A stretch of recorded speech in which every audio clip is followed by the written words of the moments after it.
सीतानाथ समारंभां रामानंद आचार्य मध्यमाम् अस्मदाचार्यपर्यन्तां वन्दे गुरु परंपरां। ध्यानमूलं गुरुमूर्ति पूजामूलं गुरुपदं मंत्रमूलं गुरुवाक्यं मोक्षमूलं गुरुकृपा। जय श्री सीताराम। आज आप पृथ्वीराज जी का चरित्र सुनेंगे। आमेर नरेश हैं राजस्थान में, जयपुर से आगे। ये भगवान के भक्त हैं।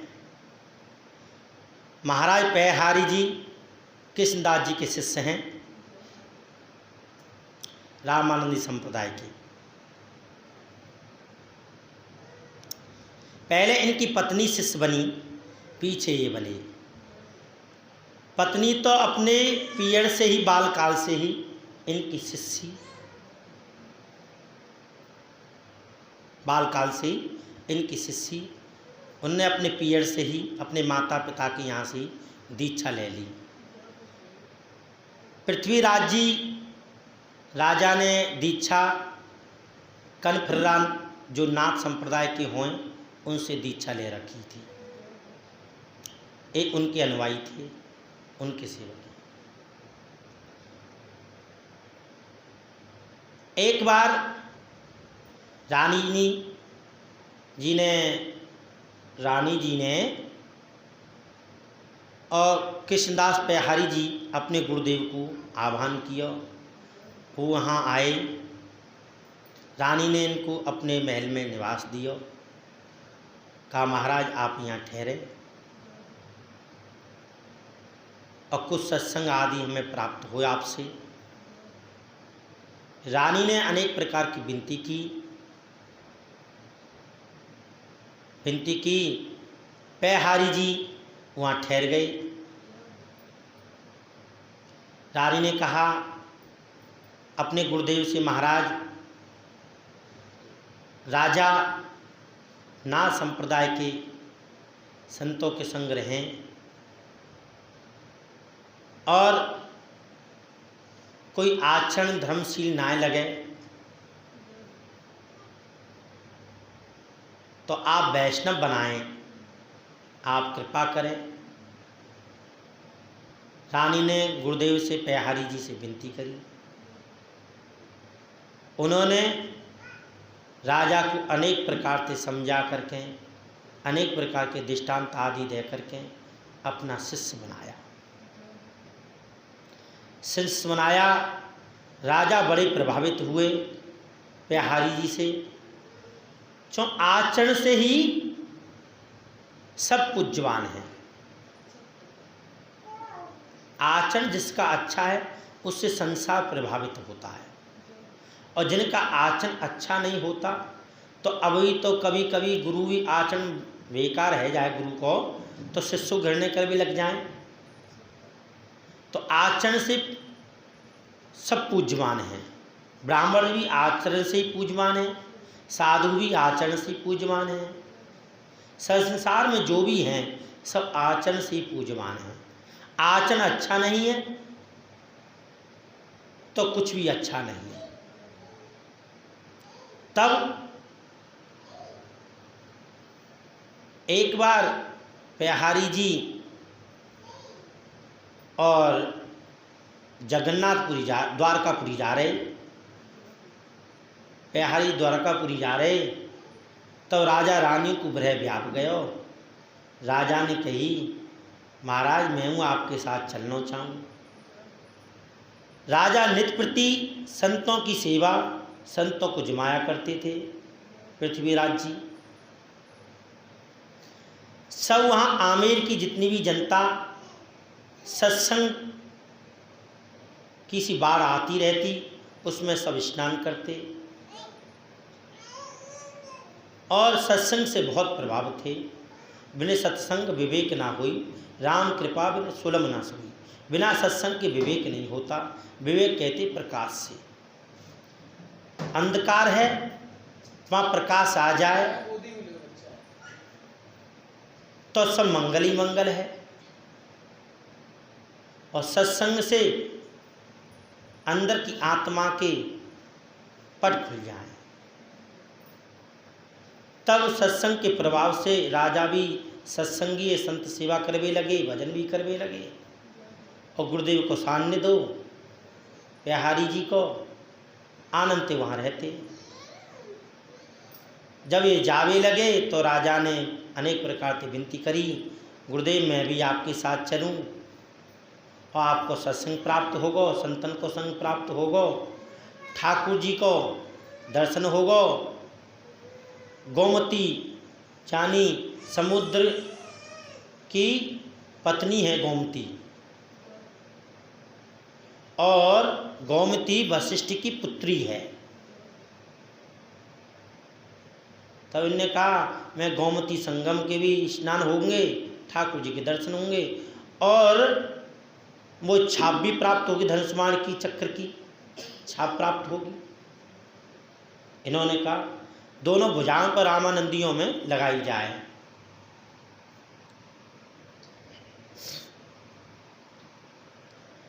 तब एक मंत्री ने सुनी कि महाराज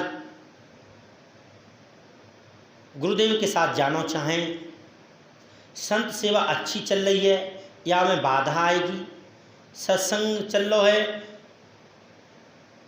राज की प्रजा सब सुखी है, सत्संग के प्रभावित है, अच्छा आचरण चल रहा है, राजा के जावेते तो ये सब में बाधा आएगी, सत्संग में बाधा आएगी, संतन की सेवा में बाधा आएगी, ये ठीक ना है। और फिर पेहारी जी को और संतन को अभ्यास है पैदल चलने को, राजा को अभ्यास ना है। जब गुरुदेव पैदल चलेंगे तो राजा को तो पैदल चलना ही पड़ेगा। आकर के चुपचाप मंत्री ने गुरुदेव से विनती करी, गुरुदेव आप उन्हें ना ले जाएं, संत सेवा छूट जाएगी, सत्संग छूट जाएगा, प्रजा में सदाचार आया हो वो सब छूट जाएगा। राजा सत्संगी हैं, आपके प्रभाव से प्रभावित है, सत्संग आदि हो तो रहे, इस सब में बाधा आएगी, आप कृपा करें इन्हें यहीं रख जाए, आप चले जाएं। मंत्री की बात पेहारी जी ने मान ली, कहा ठीक है हम राजा को साथ नहीं ले जाएंगे। राजा प्रातःकाल उठे, उठ करके पेहारी जी के पास में आ गए, अपने गुरुदेव के पास में, और वेशभूषा आदि सब बना लिए, अचला आदि सब पहन करके तिलक लगा करके सब आ गए। कहा गुरुदेव अब चलें, विलम्ब काय को है, अब विलम्ब के काम, अब काय को विलम्ब है गुरुदेव। इन्होंने कहा राजन कोई विलम्ब नहीं है, आप द्वारकापुरी ना जाएंगे, हम जाएंगे, आप यहीं रहें, संतन की सेवा करें। राजा को दुख भयो कि गुरुदेव मोते ऐसी आज्ञा दे रहे हैं, मो ना सत्संग प्राप्त होगो, अब मैं यहाँ रह जाऊँगा। पृथ्वीराज जी को पेहारी जी ने अनेक प्रकार से समझाया, कहा तुमको घर बैठे ही तीर्थों का मिल जाएंगे तीर्थ, और संगम का स्नान मिलेगा, और ठाकुर जी स्वयं तुम्हारे द्वार पे आएंगे, और छाप भी तुम्हें यहीं मिल जाएगी, चक्र धनुष की छाप तुम्हें यहीं मिल जाएगी। इन्होंने पेहारी जी ने उनको समझा करके चले गए। पेहारी जी को 2 दिन गए हुए, तीसरे दिन राजा महल में सोए हुए भगवान पेहारी जी की आवाज़ में आए, आवाज़ दी, राजन राजन बैठे हो, आओ स्नान करो। राजा बैठे हुए और बैठे हो करके जब अपने महल के दरवाजे से बाहर गए तो देखे, राजा से कही स्नान करो, देखो ये गोमती संगम है। तब स्नान किए, और स्नान किए तो धनुष और चक्र की छाप उनके दोनों भुजाओं पर लगी आई। दोनों भुजाओं पर लगी आई। तब इनके पीछे रानी वानकी, राजा अभी गए हैं, कहाँ गए, अभी लौटे नहीं हैं। तो रानी भी पीछे पीछे गई तो देखे राजा भीजे हुए और भगवान तो अदृश्य है के चले गए। रानी ने कही महाराज आप भीज रहे हैं और अचानक बैठे हैं करके। वानकी हमने गोमती संगम में स्नान किया है, वानी आप भी स्पर्श करो हमसे, या तुम भी धन्य हो जाओ। राजा ने रानी को अपने भीजे हुए वस्त्रों से स्पर्श करायो, रानी भी धन्य है गई। तिलक छाप दिखायो, राजा की चारों तरफ जय जयकार है लगी। साधु संत महात्मा आदि सब आवे लग गए, इनके यहाँ सब आवे लग गए। बड़े प्रसन्न हुए, सब इनके दर्शन करें। और क्यों कि प्रमाण मिल लो है ना ठाकुर जी के दर्शन को, चक्र और धनुष की छाप लगी है और राजा स्नान करके आए हैं। तब पैहारी जी माते लौट करके राजा के यहाँ आए, कुछ जयपुर में आमेर में रहे। तो एक बार क्या घटना हुई, एक ब्राह्मण और काशी में भगवान शंकर के द्वार पर डरो,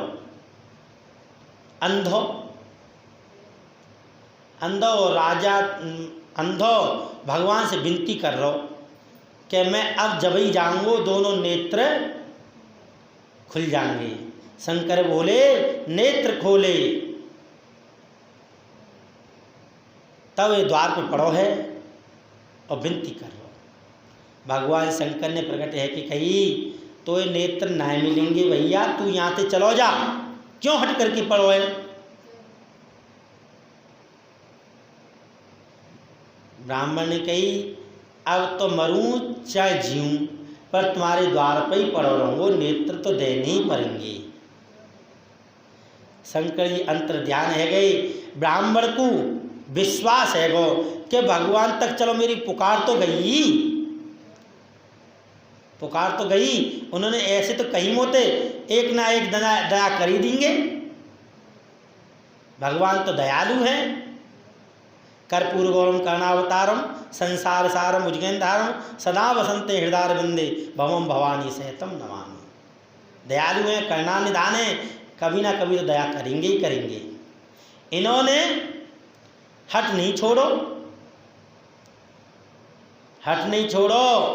तब भगवान शंकर द्वारा प्रकट हुए, का ब्राह्मण अब तू आमेर चलो जा, आमेर जाकर के राजा के वस्त्रों से अपने आँखों को स्पर्श करा, तेरी आँख सही है जाएंगी। ब्राह्मण वहाँ से चल दियो, राजा के पास आयो। राजा ने कही ये ब्राह्मण हैं, वैष्णव हैं, ये अच्छो ना है, अपने वस्त्र स्पर्श कराना ठीक ना है। तब राजा ते विनती करी ब्राह्मण ने। राजा ने एक नया अंगोछा मंगवायो, अंगोछा मंगवा करके अपने शरीर से स्पर्श करा करके ब्राह्मण को दे दियो। ब्राह्मण ने जैसी नेत्रों से स्पर्श करायो और ब्राह्मण की आंखें खुल गई, सही है गए। एक वैद्यनाथ नाम के भगवान के भक्त हैं, भगवान वैद्यनाथ भी हैं। एक अहीर को छोरा वैद्यनाथ हो, वो नित्य नेम बाको नेम कैसो कि 5 डंडा शंकर जी में मार के आवे, 5 डंडा शंकर जी में मार के आवे डेली। एक दिना रोटी खावे बैठ गो, भूल गयो रोटी खावे बैठ गो, आधी रोटी खाई और बैठो है करके रोटी ने छोड़ के, और फिर शंकर जी में 5 डंडा दे के आए। शंकर जी प्रसन्न है गए, बानी की नेम को पक्को है, बता रोटी खाते हुए छोड़ के आयो है, भगवान प्रसन्न है गए। तब भगवान ने कही वर मांग। बान प्रभु मेरे कोई संतान ना है और मेरा नाम वंश डूब जाएगा, तो या तो ऐसी कृपा कर दो जो आपके संग में मेरा नाम जुड़ जाए। तो भगवान बोले ठीक है, आते तुम्हारा मेरे साथ में नाम जुड़ेगा, वैद्यनाथ होगा मेरा नाम। 12 ज्योतिर्लिंगों में वैद्यनाथ आते हैं। भगवान ने आशीर्वाद दे दिया। फिर रानी भी बालाबाई भगवान की भक्त हैं, भगवान की भक्त हैं। पेहारी जी महाराज ने एक बार उन्हें एक ठाकुर जी के बुदेदी सालग्राम का रानी इसको अपने महल के अंदर रखो और कभी देहरी से बाहर मत निकालना। अगर आप इन्हें देहरी से बाहर निकाल देंगी तो आपके राज्य में संकट आ जाएगा, और जब तक ये देहरी के भीतर रहेंगे तब तक हमेशा ध्यान रखो तुम्हारा वंश ही राज करेगा। बाद में मुगल अंग्रेज आदियों का उत्पात चल लो, युद्ध काल चल लो, तब एक पुजारी पंडा ने जब हमेशा दर्शन कराते रहे तो वो एक दिन भूल गए, देहरी के पास में ठाकुर जी धरे रह गए, कोई चोरी कर लेगा, वे देहरी से बाहर निकाल लेगा। तब उनकी खोज तो लग गई, उनको अंदर पधार दिया, महल के अंदर ही, महल में मंदिर है, पधार दिए ठाकुर जी। तब उनके राज्य में उत्पाद हैवी लगो, उनको राज चला गया। पेहारी जी महल के अंदर ही धूनी लगाते, जब अपने अदृश्य भये रानी से कहे सत्संग करते हुए कि हम जा रहे हैं, रानी ने कह दी आप जाओ। तो रानी ने सोची अपनी धूनी पे गए होंगे, तब वहाँ से पेहारी जी चले गए। तब रानी ने अनेक प्रकार की विनती करी, कई सब में खोजे तब नहीं मिले, तो इनको सपने में कही कि तुम्हारे महल के दरवाजे पर, महल में मेरी धूनी और मेरे चरण पड़े हैं, वो हमेशा तुम्हारे यहाँ रहेंगे, इसके दर्शन करते रहो, मेरे दर्शन तुमको स्वतः ही है जाएंगे। बालाबाई ने और महाराज ने दोनों ने वहाँ उनके दर्शन करते। आज भी उस महल के अंदर उन महाराज के पेहारी जी के चरण हैं और उनकी धूनी विराजमान है। एक बार रानी राजा के मन में हुई नरनारायण भद्र का आश्रम जाएं, वहाँ दर्शन करें। राजा के मन में हुई, रानी तो पेहारी जी की कृपा से सिद्ध ही हती, सिद्ध ही हती। तब राजा भद्र का आश्रम गए और दर्शन करवे। उनसे पहले ही रानी पहुंच गई, रानी पहुंच गई, दर्शन कर रही ठाकुर जी के। तो राजा ने पीछे तो कई बाई जी ने घटो हमू दर्शन कर लन दो। तब राजा की तरफ रानी की नजर गई, तो राजा ने पहचान लिए। तो राजा लौट के आए, रानी आए, तो रानी उनसे पहले ही आ गई। आई, एक बार राजा इनके पास में गए, तब इनसे स्पर्श किए, तो रानी ने राजा से कही महाराज आप ये ध्यान रखो, आपने हमसे एक बार बाई कही, और बाई का मतलब होए या तो पुत्र या बहन